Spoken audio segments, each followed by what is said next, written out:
You said that we won the last 8 games. Imagine we would have lost one of them. So it's still a good run. 7 games, 1 defeat. It sounds okay, just for us. Not. It's like, oh God. Obvious question to start with as well. Did you watch? Did you ever ask not the obvious question? Is the question. It's just part of the job, isn't it? People generally know what we're going to come at you with. Yeah, good. What was the question? Did you watch Manchester City last night? What does it do for the mood when you see them held to a draw ahead of what's a big game anyway against an in-form Arsenal side? And obviously you've got that incentive now to cut their lead at the top down to 1 point. City's lead, that is. Yeah, I watched it for exactly 65 minutes. Yeah, for analyze reasons, believe it or not. Just have a look, what are they doing. I don't have very often time to watch games in real time, so when they're really happening, I would watch it back and stuff like this. This game I watched a good watch, but after, I thought Crystal Palace did really well, but City did really well as well, just in finish situations off, and the last, what was it then, 30 minutes or whatever, I didn't watch it. So I got, at some point, saw the result and was surprised. Does it impact the mood though ahead of this game against Arsenal when you see your nearest rivals dropping points? No, why should it? It would impact the mood if we would be in our mind in this competition with City and think, okay, now we have them here and have them there or stuff like this. But in fact, we play Arsenal and maybe are still 4 points behind. And I don't know how you can count points away at Arsenal just now already and think, it's only 1 point. So I think it's maybe easy for you, but it's 4 points, and we have to play this game, and that's what I'm concerned about. But as you all know, if we want to reach something in this Premier League, and you are not top of the table, you need to win all your games, and sometimes you need the other teams to drop points. I'm not sure that was now already necessary or not. We will see. It all depends on our results still. And that's why we think about them and not the others. What's the latest then on Mo Salah's injury, and will he be fit to be part of things tomorrow? Looks like Mo is a tough cookie, and he was only a little bit capsular, so we were quite happy and lucky with it, and was swollen, painful. Yesterday, a little bit less swollen, less painful. Now I got a message only before the press conference that Mo is ready to train, and we will see how that looks. Finally from me, and just on Mo once again, after we spoke about his contract on Friday, his agent tweeted 7 laughing emojis. Now, I don't know whether you're aware of this, are you? Did you take it as a response to what you'd had to say, and therefore does it impact negotiations at all? Have you heard any more as to where negotiations are at? I'm not on Twitter, another good reason for that. But for him, he's in a good mood. But you said in the beginning, I spoke about that.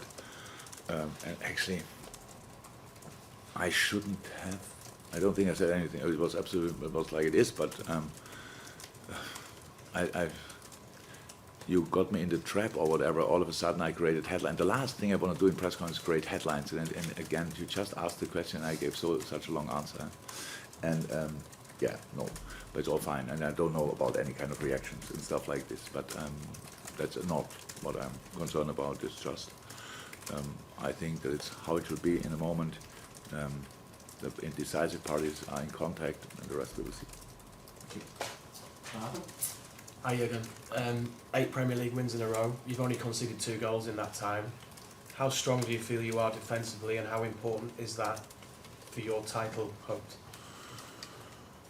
The basis for everything, whatever you want to achieve in football life, is based on defensive discipline, on the attitude the team puts in, because you only can win whatever if you are consistent. If you want to be consistent, you have to defend with all you have, and everybody has to be involved in that and all these kind of things. Otherwise, it's not possible. So I consider myself as a positive person, but with our football games, I'm quite critical, to be honest. So I always think we could have done here better, and it's true. We can do better everywhere. But when someone tells me we conceded 2 in the last 8 or whatever, then it does mean I think immediately, okay, what was the mistake when we conceded these 2 goals. So it's still possible, and I know how good Arsenal is in the moment, and we shouldn't think about the defensive record we had.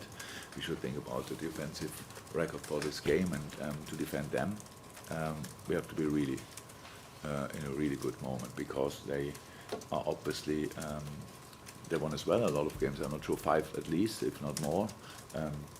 They are much more rested than we are. Obviously, we are in a very intense period. I heard now that we played, since we met last time, 12 games. They played 6. Oops. You feel all these games. That's how it is. We try to fix it with making changes, but all the players had rest and stuff like this. So it's a tough one tomorrow night, but we are still looking forward to it. I'm really looking forward to it. Mikkel is doing obviously an incredible job there, and you can really see week by week, month by month, the development they are doing together, and that's really impressive. And so, yeah, we have to be ready, but I sense we will be ready. Yeah, Mikel Arteta has been given the time to build something at Arsenal, and they look like they're becoming a force to be reckoned with again in the Premier League. Look how smart that is. You have the right guy, give him time, then you can get the benefit of it, and that's what obviously is happening there in the moment. Clear. Just in terms of the title race, 8 wins in a row suggests you are going to push Manchester City all the way. Do you feel that? That's the plan. That's the plan, of course. So that we keep being as annoying as possible. But it's like it's. I said we have to win our football game, so that doesn't happen. I say it here. So, and you know it anyway. Why should we say no? That's now not our cup of tea. No, of course we are very ambitious and very determined to do great stuff. But we respect a lot how good they are, and we respect even more how good all the other teams are we face on the way there. If you tell me, I have now not all 10 games we still have to play, but there are a few really tough ones in. Each Premier League game is tough, but a few are especially tough. One of them we play tomorrow night.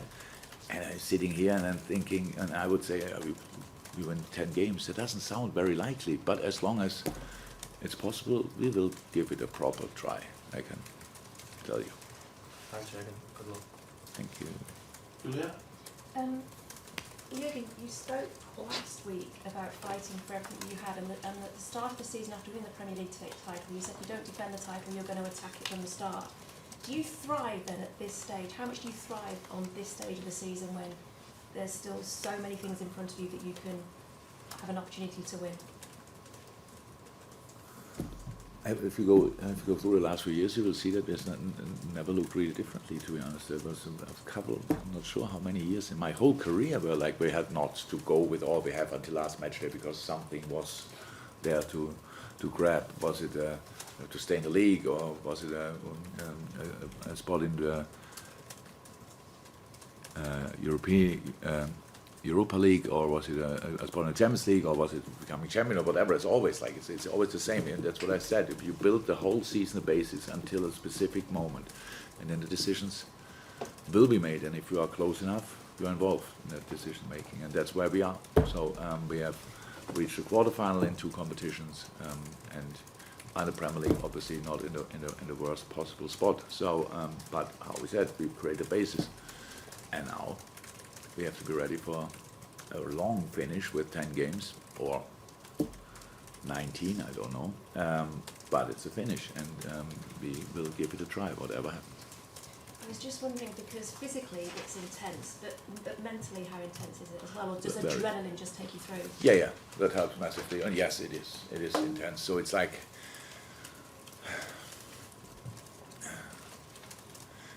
you said that we won the last 8 games.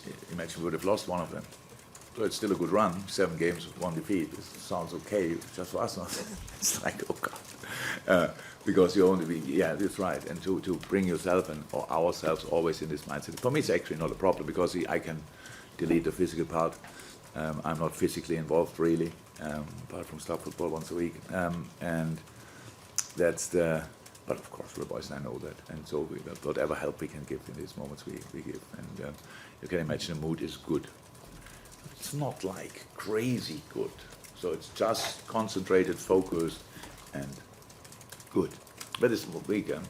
So when we speak, we won again last week 2-0, and I know it's not about flying all the time, but after the game when I speak in the dressing room, stuff like this, and then they are critical, and you see in the face of what is he talking about? So like, what can we do more than winning and stuff like this? But it's about staying on track. It's about trying to improve in the best moment, even the best moment when you have that result-wise. How can we make sure? I didn't like too much that how the start in the last few games when the other teams were always slightly more energetic in the very beginning. I get that teams adapt a lot to us, and they have always a different match. So we prepare a game and we say, okay, they have a playing build-up, then they play against us and they kick only long balls, or it's the other way around, and all these kind of things. So it was a specific preparation because we face very often teams who have more time than us to prepare the game. And so I accept 100% that we then have in the first 5-10 minutes we have to learn the game. So what's required today? But I still think we could do better. And that's what we try, and that's what we do, and that's how we keep ourselves in line, that we constantly try to improve things and don't think about the last result, don't think about the next result, think just about the next game and try to play your best football possible. Chris, really good side? Hi, Jurgen. Hi. On Mikel Arteta, you mentioned earlier about him being given the time at Arsenal. What do you No, think? he said, they gave him the time, Sorry. I didn't say. But what do you think he's done in particular to get Arsenal into this position after what was a poor start to the season from them? I can't even remember their start, to be honest. You see them playing now, and I just see that they have a clear structure, a clear idea, have how I think a really good team, like properly tuned. You can see a clear idea how they want to play football. It's possession based. Not sure about us, but in general it's possession based, and is young, full of talent, full of joy. So what you can see if you go through the lineup is an experienced striker up front with Lacazette, and then 3 very exciting young boys behind them. Then a bit more experience again on the double 6, and then a pretty young last line and a young, really good goalie. So that's already sounds. And there's Smith Rowe not even in. So on top of that, and other guys and all this kind of things. So it's really interesting. You cannot see differently. Other teams will not like it because another big name back on track 100%, but that's how it looks. And at the start of February, you called John Matip one of the best free signings in Liverpool's history, and since then, he's gone to score against Leeds, won Premier League Player of the Month of February as well, and got a great assist for Luis Diaz's brave goal at the weekend. Would you say this is the best form Joel's been in since he's been at the club? No, most obvious form for people because of the outcome of these situations, scores, sets up, these kind of things. No, Joel is pretty consistent since he's here. When he's fit, it was always good. Can't remember. It's now not he didn't play 100% all-time outstanding games, but a lot when he was fit. And now I think it's just most obvious in the moment because of scoring and these kind of things and player of the month. It's absolutely great.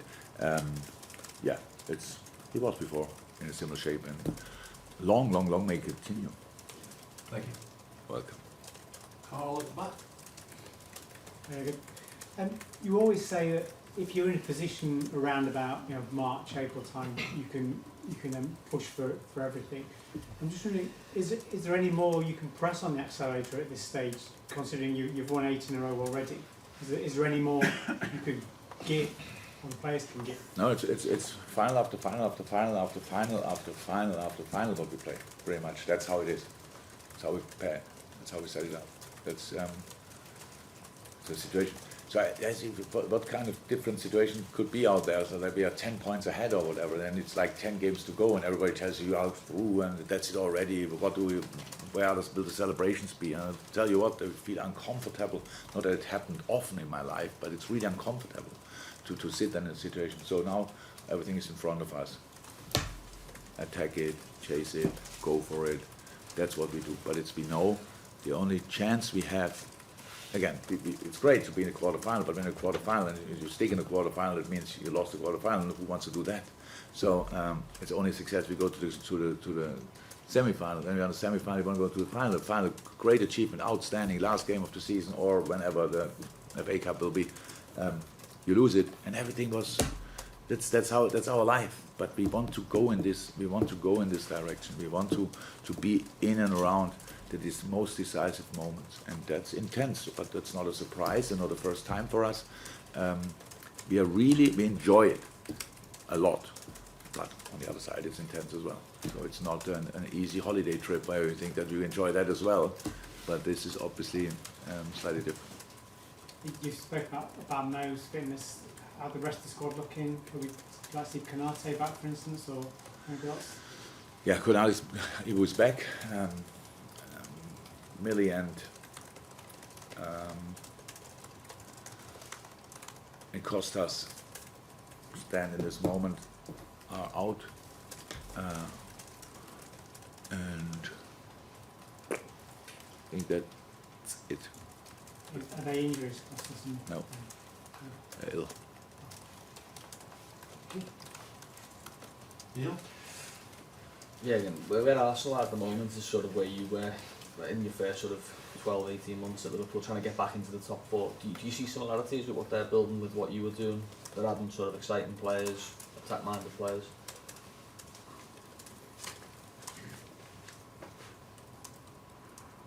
I don't know if they would like it if I say yes, there are similarities, to be honest.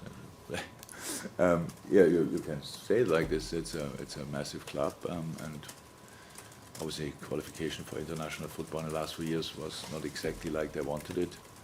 And if they would make the Champions League this year, but this year I think that would feel as good as it felt for us when we did it the first time. Yeah.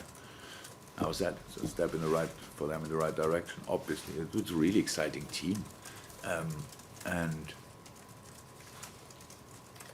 yeah, it's good. I think as Arsenal fans, since I'm in England, it was not always like easy to enjoy. But at the moment, I'm pretty sure they're all in a good mood, and that's how football should be.